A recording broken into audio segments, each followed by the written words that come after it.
నమస్కారం.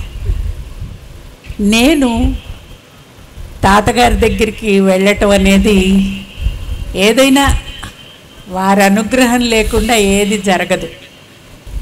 నేను 1983లో గుంటూరులో ఉన్న మా పుట్టింటికి వచ్చి నాగార్జున యూనివర్సిటీలో పిహెచ్డి చేయడానికి శ్రీ అరవిందుల మీద పిహెచ్డికి రిజిస్టర్ అయ్యాను.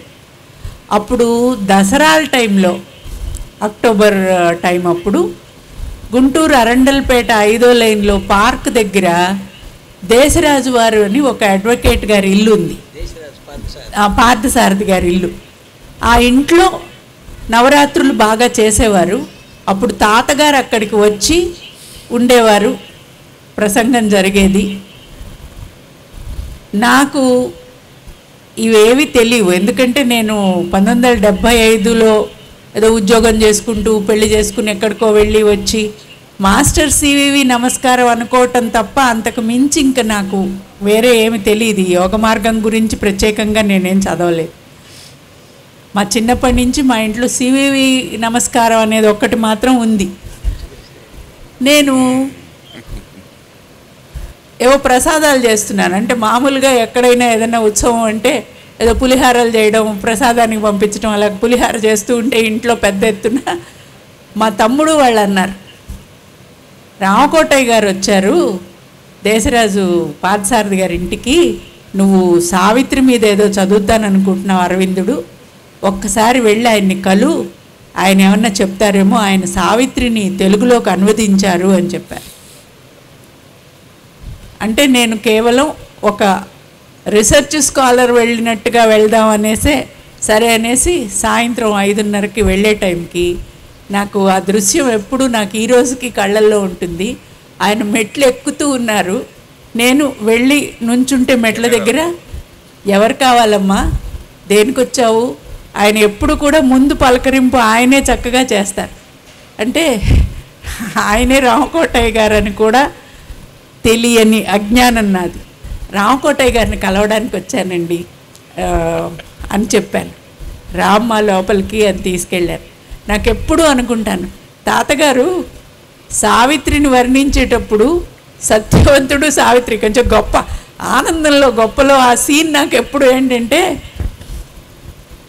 సత్యవంతుడు 2 మెట్లు పైన ఉన్నట్ట, సావిత్రీదేవి ఆయన మెళ్ళో వరమాల వెయ్యాలని చూస్తుంటే ఆవిడ ఎన్ని మెట్లు పైకి కాళ్ళు ఎత్తినా కూడా ఆయన అందనంత పైకి ఉన్నట్ట. అప్పుడు ఈ ప్రయత్నానికి ఆయన వంగి మెళ్ళో హారం వేయించుకున్నట్ట. ఆ విధంగా ఈ ప్రకృతి పురుషులు ఒకటయ్యారు అని సావిత్రి సత్యవంతుల సమ్మేళనం గురించి చెప్తాడు. ఆ సీన్ ఏంటో నాకు తెలియదు, కానీ నా ఊహల్లో మాత్రం తాతగారు 2 మెట్లు పైనుండి రామ్మ అని చెప్పి నన్ను పిలిచిన సీన్ మాత్రం నాకు ఎప్పుడు కూడాను ఆహా ఎంత అదృష్టం, అలాగ శ్రీకృష్ణుడు అర్జునుడిని తీసుకెళ్ళాడేమో అలాగే నన్ను కూడా తాతగారు తీసుకెళ్లారేమో అనేలాగా సొంత గొప్పల్లోకి ఆనందంలోకి వెళ్ళిపోయాను. ఆయన వెంట వెళ్ళి కూర్చున్నాను. నాకు అడగాల్సిన ప్రశ్నలు అంటూ అసలు ఏమన్నా తెలిస్తే కదా ప్రశ్నలు వేయడానికి. సావిత్రి గురించి కానీ అరవిందుల గురించి కానీ కేవలం పుస్తకాలు చదివిన జ్ఞానం మనం ఒక్కటి చూడాలి. తాతగారి దగ్గర శ్రీరామకృష్ణ పరమహంస చెప్పినట్టుగా ఎవరో చెప్తే విన్న జ్ఞానం వేరు, పుస్తకం చూస్తే చదివితే వచ్చిన జ్ఞానం వేరు, సొంతంగా అనుభూతి అయితే వచ్చే జ్ఞానం అన్నింటికంటే అత్యుత్తమమైనది అని చెప్పి శ్రీరామకృష్ణ పరమహంస చెప్తాడు. భగవంతుడి గురించి కానీ దేనికైనా తాతగారి దగ్గర ఉన్నది ఆ అత్యంత ఉత్తమమైన జ్ఞానం. సావిత్రి గురించి, ఈ సృష్టి గురించి, ఈ అవతరణ గురించి, ఈ సృష్టి రహస్యం గురించి అన్నీ కూడానన్నమాట. ఆయన ఎంత నిరాడంబరంగా ఉండేవారంటే చూసే వాళ్ళకి అసలు ఈయనకి ఏమన్నా తెలుసా, ఎందుకంటే నేనంటే ఎంఏ గోల్డ్ మెడలిస్ట్. ఆహా చూసారా, ఇందాకే చెప్పాను కదా, నేను అనగానే నేను ఎంఏ గోల్డ్ మెడల్, నాకు ఇంగ్లీష్ బాగా వచ్చు. కానీ తాతగారు ఆ అజ్ఞానాన్నంతా ఇట్లా చిటికలో ఎలా తీసేశారంటే అది కరెక్టే, యూనివర్సిటీలో వాళ్ళకు కూడా తెలుసు, కానీ వాళ్ళకి నా అదృష్టం వాళ్ళకి రాలేదు. ఇంగ్లీష్ రావడంతో సావిత్రి అర్థం అవ్వదు అనేది ఫస్ట్ పాయింట్ శ్రీ అరవిందులు చెప్పింది. తాతగారిని చూస్తే మనకు అర్థమవుతుంది. ఎందుకంటే ఆయనకి ఇంగ్లీషులో సావిత్రి చదవటం అనేది కాదు, వాళ్ళ గురుకృపతోటి ఆ అనుభూతి సావిత్రిలోకి ప్రవేశించారు. ఆయన సావిత్రిలో జరిగిన క్షణక్షణము యోగంలో ముందుకు పైకి మెట్లు వెళ్తూ ఉంటే ఏ మెట్టు దగ్గర సాధకుడికి ఏ సమస్యలు వస్తాయి, ఏ అనుభూతులు వస్తాయి అనేవన్నీ సావిత్రిలో వర్ణించినవి. ఆయన ఆ మెట్టు మెట్టు ఎక్కుతూ వాళ్ళ గురువుగారు చెప్పింది అనుభూతి చెంది రాశారు. కాబట్టి ఆయన నాకు పాండిచ్చేరి వెళ్తే ఇలా జరిగింది, మదర్ దర్శనం దగ్గర ఈ అనుభూతి జరిగింది, అక్కడ సమాధి దగ్గర నేను ఈ స్తంభం దగ్గర కూర్చున్నాను అంటూ ఎన్ని అద్భుతమైన అనుభూతులు చెప్పారంటే, ఆ తర్వాత నేను రీసెర్చ్లో ఏం చేస్తున్నా తాతగారి దగ్గరికి వెళ్ళి చెప్పేదాన్ని. నా అదృష్టం ఏమిటంటే ఒక 40 సంవత్సరాల తర్వాత నా రీసెర్చ్ అయిపోయింది. నేను పబ్లికేషను 85లో చేసి తాతగారికి నమస్కారం చేసి ఉద్యోగానికి వెళ్ళిపోయాను. 87లో మళ్ళీ ఆ పుస్తకం అలా ఉండిపోయింది. కానీ కరోనా టైంలో 2020 టైంలో తాతగారి సావిత్రిని ఒక్కసారి మనందరికీ తెలిసేలాగా చెప్పమని శ్రీ రామకోటిరెడ్డి గారు, వంశీ వీళ్ళు అడగటం జరిగింది. 1 గంటలో చెప్పే పుస్తకం కాదండి అది. సావిత్రి అనేది 1 గంటలో అరగంటలో మాట్లాడుకోవడం అంటే దాన్ని మనం అపహాస్యం చేసినట్టే. అరవిందుల సావిత్రి అయినా సరే, తాతగారి సావిత్రి అయినా సరే, వాళ్ళు 40 నిమిషాలు మీరు మాట్లాడండి అంటే నేను చెప్పాను 40 నిమిషాలు నేను మాట్లాడనండి, దీని మీద మాట్లాడమంటే నేను మొత్తం మాట్లాడతాను, మాట్లాడండి అన్నారు. ఆ అదృష్టం నాకు భగవంతుడు కలిగించబట్టి నేను మళ్ళీ అరవిందుల సావిత్రి, తాతగారి సావిత్రి 2 చదువుకుని అందులో అదొక క్షీరసాగరం.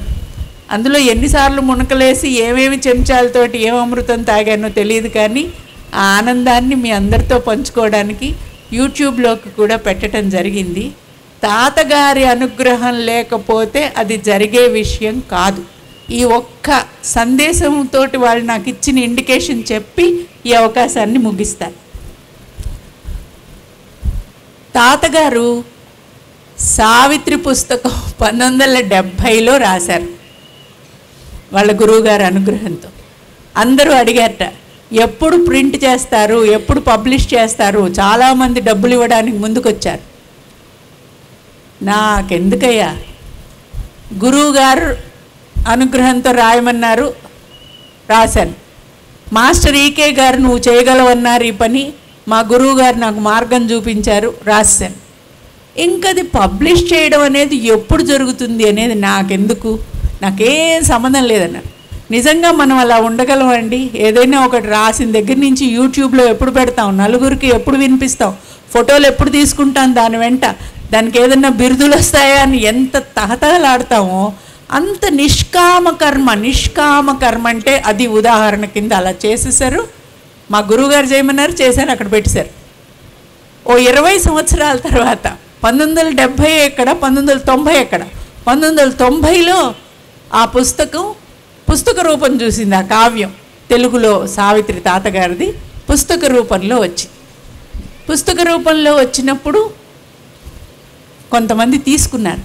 కానీ శ్రీ అరవిందుల సాహిత్యం వెనకాతలున్న ఫిలాసఫీ ఏమిటి, తాతగారు అందులో సివివి యోగ మార్గం గురించిన ఫిలాసఫీ కూడా మేళించి ఎలా రాశారు అనేది తెలియాలంటే ఆ ఫిలాసఫీ కొంత మనకి అవగాహన ఉండాలి. అది మరి ఉందో లేదో, ఏ కారణం వల్లో చాలామంది ఆ పుస్తకం అయితే తీసుకున్నారు, కానీ అందులో ఉన్న ఆనందం తాతగారు చెప్పినట్టు ఇది ఒకసారి చదివితే వచ్చేది కాదు. దీన్ని అధ్యయనం చేయాలి, చదవటం కాదు, అధ్యయనం చేయాలి. అది కూడా మళ్ళీ మళ్ళీ చదవాలి. ఒక్కసారి చదవంగానే మీకు సావిత్రి అర్థమైందన్నారంటే మీరు పప్పులో కాలేసినట్టే అని చెప్పేశారు. కాబట్టి మనం ఒకసారి చదివేసి అర్థమైందని వదిలేయటం కాకుండా అందరం మళ్ళీ మళ్ళీ ఇది ఏమై ఉంటుంది అని ఆలోచించుకోవాలి అని చెప్పారు. నా పుస్తకం ఏమి ప్రింట్ చేయలేదు, నా థీసిస్ అలాగే ఉండిపోయింది. నేను ఉద్యోగం చేశాను, రిజైన్ అయ్యాను, ఎవ్వడూ నన్నేం అడగలేదు అరవిందుడి గురించి. కానీ ఈ సావిత్రి పుస్తకానికి నేను ఇలా మాట్లాడబోతున్న ఒక 3 ఏళ్ల ముందు నాకు ఒక దృశ్యం కనిపించింది. ఆ దృశ్యం ఎందుకు చెప్పుకుంటున్నానంటే సొంత డబ్బా కొంచెం కొట్టుకోవడానికి. కల్లో నేను ఒక శివాలయం దగ్గర ఊరికే గుమ్మం దగ్గర కూర్చుని ఉన్నాను. బ్లాక్ అండ్ వైట్ కళ. ఆ బ్లాక్ అండ్ వైట్ కళలో 2 వచ్చారు నా దగ్గరికి, పురుషులు. ఆ 2 పురుషులు వస్తే ఊరికే నిలబడ్డాను. నేను నిలబడితే వాళ్ళల్లో ఒక ఆయన నాకు కలర్లో అరవిందం ఉంటుంది చూడండి, పూర్ణంగా వికసించిన ఆ పింక్, బ్యూటిఫుల్ పింక్తో ఉన్న ఒక అరవిందాన్ని నాకు ఇచ్చాడు ఆయన. ఇస్తే పుచ్చేసుకున్నాను. నేనేం విడిగా ఏం చేయలేదు, పుచ్చుకున్నాను. పుచ్చుకుంటే పక్కనే ఉన్న రెండో ఆయన ఇదిగో అని ఇంక వేరే మాటలేం లేవు, ఇంకొకటి ఇచ్చాడు. అదేంటి, ఆ రంగు రాంబాణం పూలు నేను ఎప్పుడు నిజ జీవితంలో చూడలేదు. అవేవో దేవతా పూలు అయి ఉంటాయేమో అని అనుకుంటాను. ఈ అరవిందం రంగులో ఉన్న బ్యూటిఫుల్ పింక్ రాంబాణం పూల గుత్తులు, ఇన్ని గుత్తులు ఆయన ఇచ్చాడు. అది కూడా తీసుకున్నాను. వాళ్ళు వెళ్ళిపోయారు. ఈ కళకేదో అర్థం మాత్రం ఉంది అనిపించింది. ఏమర్థం అనేది నాకు అప్పుడు వెంటనే ఏం తెలియలేదు. కానీ 3 సంవత్సరాల తర్వాత సావిత్రి పుస్తకాన్ని మళ్ళీ నేను చదవటం, దాంట్లో నుంచి మీ అందరితోటి నా ఆనందాన్ని పంచుకోవటం అనేది ఉంది చూడండి, ఆ గురువుల కృపతోటే జరిగింది. ఆ 2 ఎవరై ఉంటారు అనేది నాకు ఈ రోజుకి డౌటే. ఒక్కొక్కసారి ఏమో తాతగారు ప్రభాకర్ శాస్త్రి గారు అనుకుంటాను, ఒక్కోసారి ఏమో తాతగారు అరవిందులు అనుకుంటాను. అరవిందుడు అయి ఉండేళ్ళండి, గడ్డాలు ఉంటాయి అరవిందుడికి, వీళ్ళకి గడ్డాలు లేవు. మామూలుగా ఉన్న 2 వచ్చారు. కాబట్టి శ్రీ ప్రభాకర్ శాస్త్రి గారు తాతగారు అనుగ్రహంతో ఈ కార్యం జరిగింది అని భావిస్తాను. ఆ చిన్న చిన్న రాంబాణం పూలు ఏమిటి అంటే, యూట్యూబ్లో ఈ ప్రోగ్రాం వింటూ ఎవరెవరిలో అయితే ఆ తేజస్సు కొంచెం కొంచెమైనా వికసిస్తూ సావిత్రిని చదవాలి అనే ఆకాంక్ష పెరుగుతోందో వాళ్ళందరూ ఆ బంగారు రాంబాణం పూలై ఉంటారు, అరవిందుడి రంగులో ఉన్న రాంబాణం పూలై ఉంటారు అని చెప్పి అనుకుంటున్నాను. కనుక ఈ యజ్ఞం, ఈ సావిత్రి యోగా ముందుకు సాగాలని తాతగారి అనుగ్రహంతో మనందరం కూడాను సత్యవంతుడు ఎలాగైతే మరణాన్ని జయించాడో ఈ యోగం యొక్క లక్ష్యాన్ని మనం సాధించాలి అని ఆకాంక్షిస్తూ, నాకు తాతగారితో అయిన పరిచయానికి, ఆనందానికి మీతో షేర్ చేసుకునే అవకాశం ఇచ్చినందుకు అందరికీ ధన్యవాదాలు.